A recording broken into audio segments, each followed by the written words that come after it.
कहानी की शुरुआत में हम एक डरावनी परछाई को सीढ़ियों की तरफ बढ़ते हुए देखते हैं। इसके बाद थियो कॉनरॉय एक डरावने सपने से जाग जाता है। वह तुरंत अपनी बेटी को देखने जाता है कि वह ठीक है या नहीं।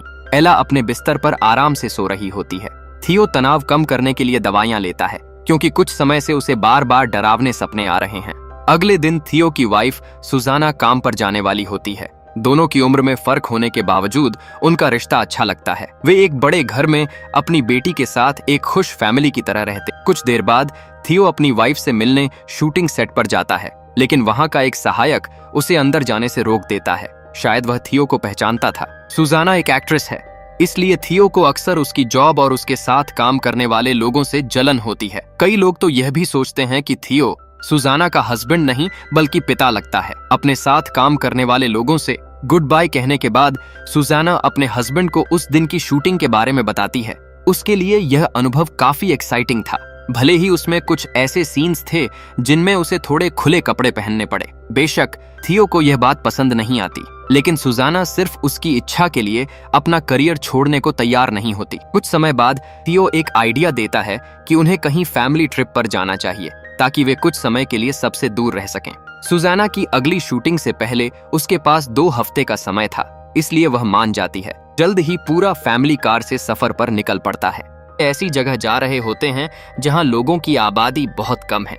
रास्ते में एक समय ऐसा भी आता है जब सुजाना ड्राइविंग करते हुए थोड़ी ध्यान भटका लेती है और उनकी कार का लगभग एक्सीडेंट हो जाता है। कुछ समय बाद वे अपनी मंजिल पर पहुंच जाते हैं। उन्होंने गांव के इलाके में एक बड़ा और सुंदर घर किराए पर लिया होता है। यह देखकर एला बहुत खुश हो जाती है और सुजाना भी। इस घर की बस एक ही कमी थी कि यहाँ लगभग कोई सिग्नल नहीं था, लेकिन थियो को यह बात अच्छी लगती है। 6 साल की एला अपने फादर से पूछती है कि जब लोग स्वर्ग जाते हैं तो उनके साथ क्या होता है। थियो स्वर्ग पर विश्वास नहीं करता, लेकिन वह अपनी बेटी से कहता है कि उनका फैमिली हमेशा साथ रहेगा।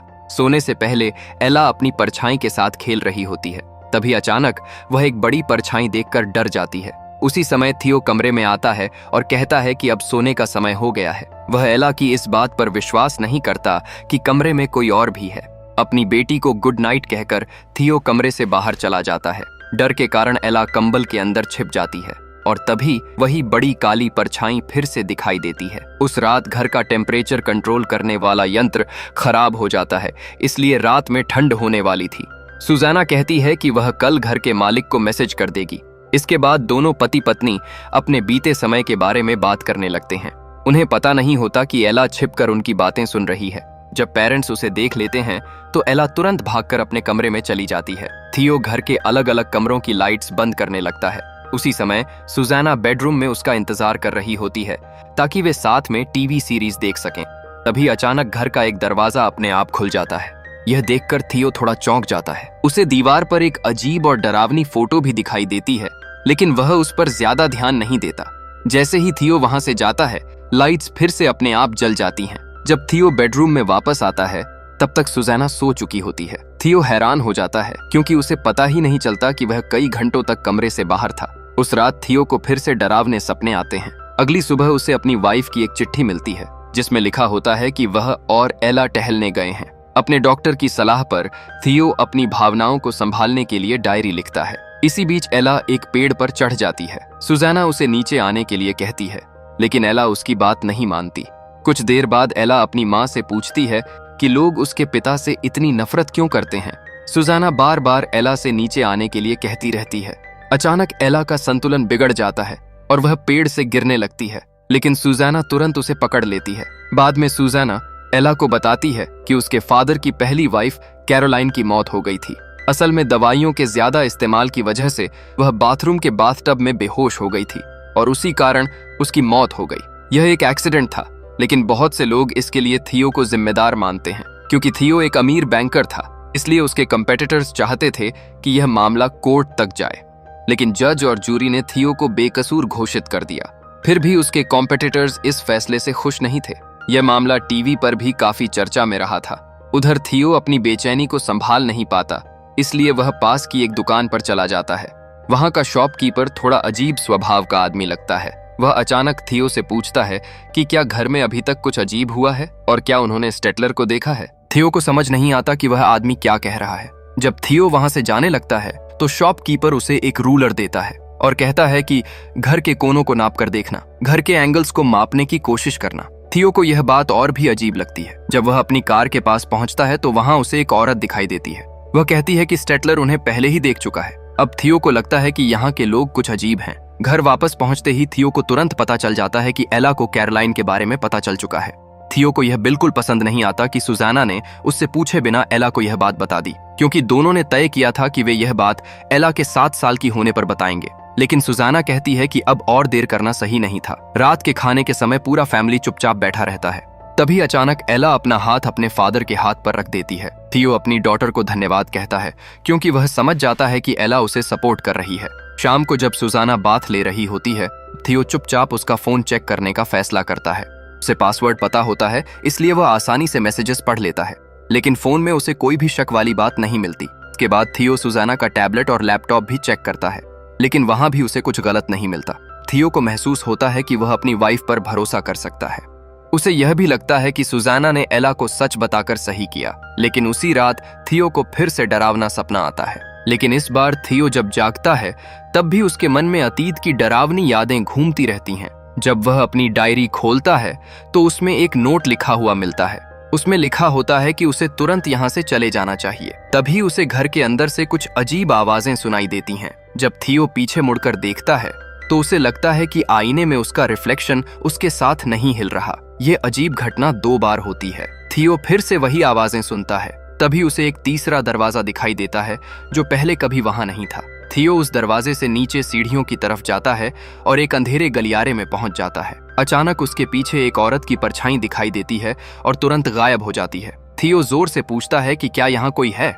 उसी समय अचानक किसी ने फ्लैश के साथ उसकी फोटो ले ली। थियो नीचे देखता है तो फर्श पर उसकी और उसके फैमिली की बहुत सारी फोटो बिखरी हुई होती हैं। ये सब देखकर थियो को यकीन ही नहीं होता कि उसके साथ सच में ये सब हो रहा है। तभी उसे अपनी बेटी का खिलौना दिखाई देता है और उसके बाद उसे एला भी दिखाई देती है। यह देखकर थियो घबरा जाता है और तुरंत एला को उठा लेता है। उसे लगता है कि एला के साथ भी वही हो गया है जो कैरोलाइन के साथ हुआ था। डर के कारण थियो अपने आप को थप्पड़ मारने लगता है ताकि वह इस डरावने सपने से जाग सके, और कुछ ही सेकंड बाद वह सच में अपने बिस्तर पर जाग जाता है। थियो अपनी वाइफ सुजाना को उस अजीब दरवाजे के बारे में बताता है जो उसने अपने सपने में देखा था। वह उसे उस गलियारे की फोटो भी दिखाता है, लेकिन सुजाना उसे भरोसा दिलाती है कि वह रात में बिस्तर से बाहर गया ही नहीं था। थियो सीधे अपनी वाइफ से पूछता है कि क्या उसे यह घर पसंद है। सुजाना कहती है कि उसे यह घर बिल्कुल पसंद नहीं है। थियो भी उसकी बात से सहमत होता है, इसलिए दोनों फैसला करते हैं कि उन्हें तुरंत यहाँ से चले जाना चाहिए। सामान पैक करने के बाद सुजाना बाहर जाकर एला के साथ खेलने लगती है। थियो खिड़की से उन्हें देख रहा होता है। यह प्यार भरा दृश्य देखकर वह अपनी वाइफ को मैसेज भेजने का सोचता है, लेकिन तभी थियो देखता है कि सुजाना का फोन तो टेबल पर रखा है, जबकि बाहर उसके हाथ में कोई दूसरा फोन है। यह देखकर थियो को तुरंत समझ आ जाता है कि सुजाना उससे कुछ छिपा रही है। जब वह फिर से अपनी डायरी खोलता है तो उसे वही नोट दोबारा दिखाई देता है।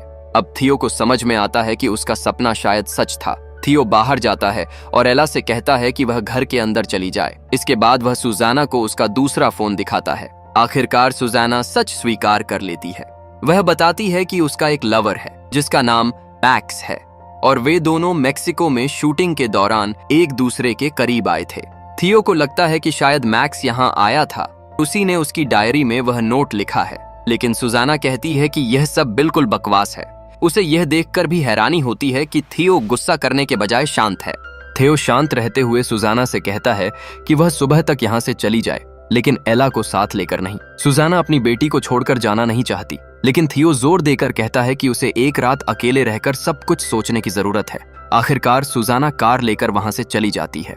रास्ते में वह कार रोककर रोने लगती है, क्योंकि उसे लगता है कि उसकी वजह से ही उनका परिवार टूट गया। इधर एला अपने फादर से कहती है कि उसे यह घर बिल्कुल पसंद नहीं है और उसे यहाँ बार बार डरावने सपने आते हैं। थियो उसे भरोसा दिलाता है कि वे कल यहाँ से चले जाएंगे, जब उसकी माँ कार लेकर वापस आएगी। जब थियो अपनी बेटी को गोद में लिए होता है तब वह देखता है कि फर्श पर गिरा हुआ पानी अजीब तरीके से बह रहा है। ऐसा लगता है जैसे भौतिकी के नियम यहाँ काम ही नहीं कर रहे। थियो फिर से वही एक्सपेरिमेंट करके देखता है। यह देखकर थियो और एला दोनों को डर लगता है। तभी थियो को शॉपकीपर की दी हुई रूलर याद आती है। वह घर के कोनों को नापने लगता है। जब वह एंगल मापता है तो वह सीधा नहीं निकलता, हालांकि देखने में दीवार बिल्कुल सीधी लग रही होती है। थियो इस रहस्य को समझना चाहता है, इसलिए वह एक दीवार से दूसरी दीवार तक की दूरी पहले कमरे के अंदर से मापता है, फिर वही दूरी घर के बाहर से मापता है, लेकिन उसे पता चलता है कि कमरा अंदर से ज्यादा लंबा है।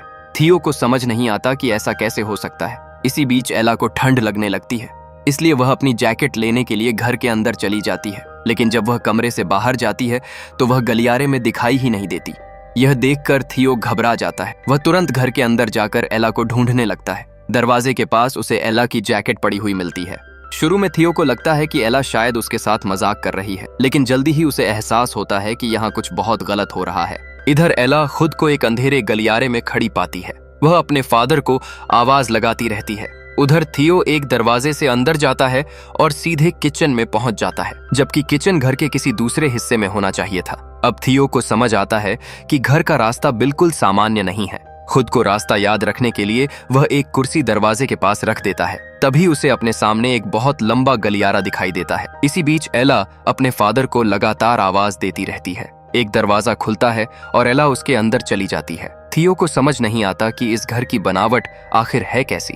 आखिरकार चलते चलते वह उसी अजीब दरवाजे तक पहुंच जाता है जिसे उसने अपने सपने में देखा था, और जब वह उस दरवाजे से अंदर जाता है तो वह फिर से उसी अंधेरे गलियारे में पहुंच जाता है। उधर एला खुद को एक अलग घर के अंदर पाती है। वहां उसे बाथटब में एक औरत दिखाई देती है। जैसे ही वह औरत उठती है, एला डरकर चिल्ला उठती है।